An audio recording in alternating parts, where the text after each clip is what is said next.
Buenas noches, comunidad. Siguiendo con el tema sobre la Ouija, te contaré algunos casos que en lo personal me llamaron fuertemente la atención. Todo lo narrado en este video son historias absolutamente reales y verificables. No son leyendas, no son relatos.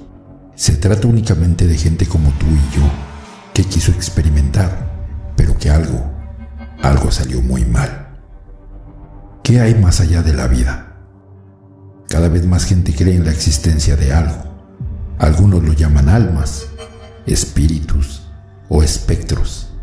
Y los más científicos, información cuántica que permanece tras la muerte. Desde tiempos inmemoriales, el ser humano ha tratado de contactar con los que nos dejaron, usando los más diversos rituales y métodos, siendo actualmente el más popular y accesible el tablero Ouija. Creado a finales del siglo XIX, pero posiblemente con raíces ancestrales que se remontan al menos 3 milenios en la antigua China, la Ouija se ha convertido en todo un fenómeno social. Simple charlatanería para algunos, algo muy peligroso con lo que no se debe jugar para otros. Esta es la lista de aterradoras historias de gente real, con nombre y apellidos, que jugó a la Ouija, pero que todo salió mal. Comencemos con Angela Jackson, residente en Kilbercan, Escocia. Fue desde su adolescencia una persona interesada por lo paranormal, debido a que predijo el fallecimiento de su papá, que en ese momento se encontraba totalmente sano antes de que un cáncer fulminante se lo llevara. Aunque nunca pensó que su caso, en el año 2014, terminaría en la prensa. Todo en su vida transcurrió con normalidad, hasta que en una especie de espectáculo paranormal, la psíquica que lo conducía se acercó a ella de entre todos los espectadores y en voz alta le dijo: «Tu papá te pide que jamás uses la Ouija».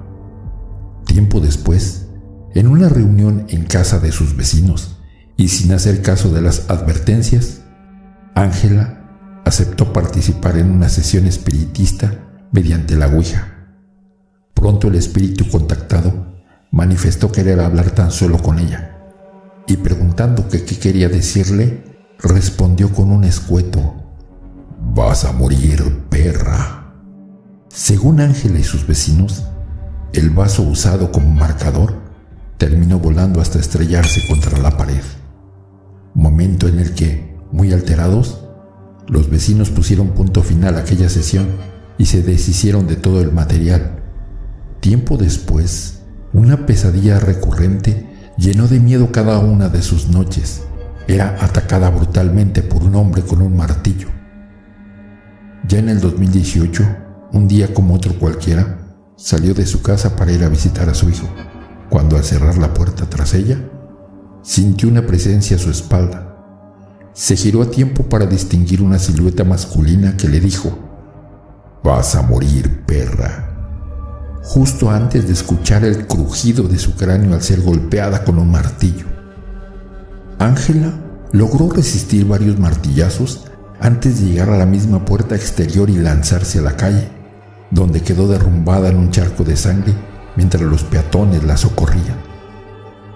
Pese a las fracturas de cráneo, logró salvar la vida por la rápida atención médica recibida.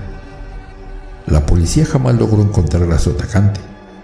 Cuando su historia trascendió a los medios, ella misma dijo que la Ouija es algo demasiado peligroso y advierte que nadie juegue con eso, porque nunca sabes qué es lo que te está esperando al otro lado. Otro caso que saltó a los medios en el año 2014 fue el de 3 jóvenes, Alejandra y Sergio Huerta, hermanos, y su primo Fernando Cuevas, los 3 mexicano-estadounidenses, quienes practicaron una sesión de tabla Ouija en San Juan Tlacotenco, localidad al sur de México, Distrito Federal, usando sustancias alucinógenas para vivir un viaje chamánico al mundo de los espíritus para contactar con los papás fallecidos de los primeros. Rápidamente todo se torció.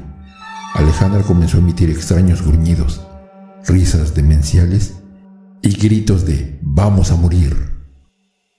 Pronto la siguieron los chicos con visiones dobles, sordera y alucinaciones diversas. Sus familiares con rapidez solicitaron ayuda de una iglesia cercana, pero estos se la negaron, así que llamaron a los servicios de emergencia, siendo trasladados en un estado de demencia absoluta al hospital, donde poco a poco regresaron a la normalidad, afirmando que jamás volverían a acercarse a una tabla ouija el resto de sus vidas. El siguiente caso que te contaré sucedió en el otoño de 1929.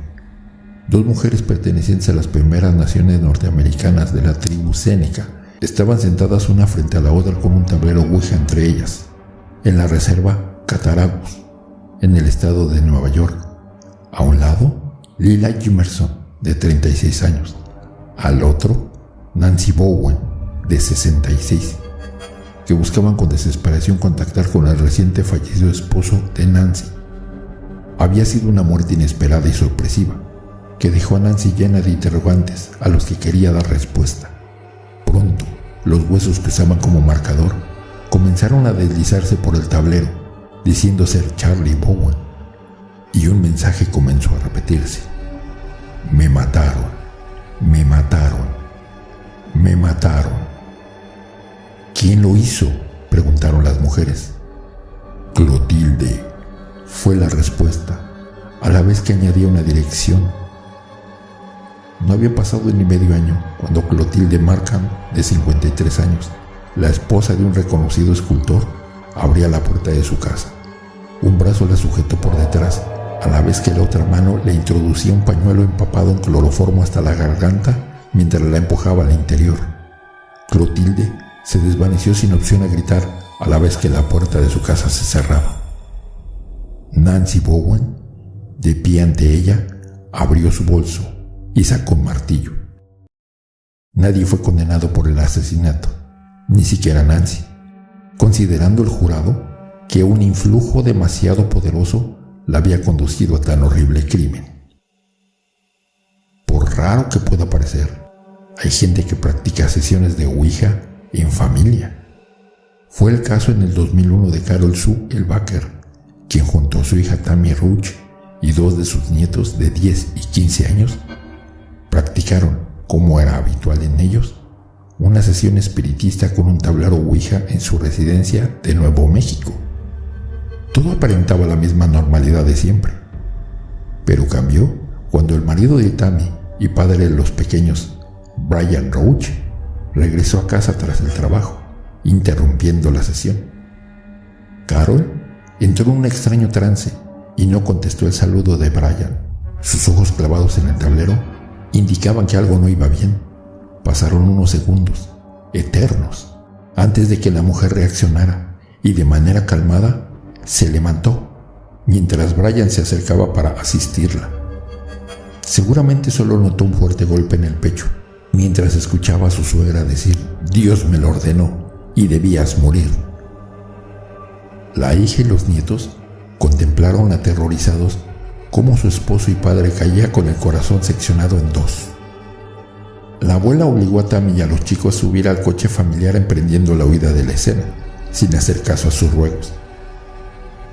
Pero la furia asesina de la abuela no se detuvo ahí, y en determinado momento expresó que los chicos también debían morir y estrelló el auto contra unas señales con el objetivo de matarlos. Por suerte, todos resultaron ilesos excepto ella, quien con los dos tobillos rotos saltó por la ventanilla con el objetivo de arrastrar a sus nietos hasta el tráfico. Sin lograrlo y herida, arrancó sus ropas antes de emprender una salvaje huida en la noche por el bosque. Decenas de agentes con perros la persiguieron hasta que dieron con ella. Carol fue absuelta de los cargos de asesinato en primer grado y 3 tentativas. El jurado valoró su impecable historial de abuela absolutamente normal y consideró que los hechos se produjeron en un estado ajeno a su voluntad. Si existe un caso espeluznante en cuanto a la ouija en el mundo iberoamericano, es sin duda el de Estefanía Gutiérrez, una joven madrileña que una mañana de 1990 practicó una sesión espiritista ouija durante el descanso de las clases en su instituto del barrio de Vallecas, ya que una de sus compañeras quería contactar con su novio recientemente fallecido en un accidente de motocicleta. En el transcurso de la sesión, una de las profesoras las sorprendió poniendo fin a la sesión, tirando la tabla al suelo y rompiendo el vaso que usaban de marcador. Según ellas declararon, una especie de humo blanco surgió de la nada y se introdujo por las fosas nasales de Estefanía en ese momento. Y desde ese instante, todo fue terriblemente mal. Estefanía comenzó a tener fuertes convulsiones, estados alterados de conciencia. Parecía dotada de una fuerza sobrehumana. Hablaba con voz ronca y varonil y veía huesudas figuras que le pedían que las acompañara. Los siguientes 6 meses, Estefanía vivió entre constantes visitas a todos los médicos posibles, sin que nadie encontrara causa alguna para sus males, hasta que un día fue trasladada en un estado lamentable al Hospital Gregorio Marañón en Madrid, en donde falleció, considerando los médicos, el doctor Cabeza y el doctor Arroyo, su muerte como súbita e inexplicable. Pero la pesadilla no acaba ahí. De inmediato en su domicilio familiar comenzaron a suceder fenómenos paranormales, sombras que vagaban por la casa, puertas y armarios que se abrían y cerraban con violencia, objetos que salían volando hasta estrellarse contra la pared, crucifijos y cuadros que giraban con fuerza, fotografías que ardían sin afectar el marco.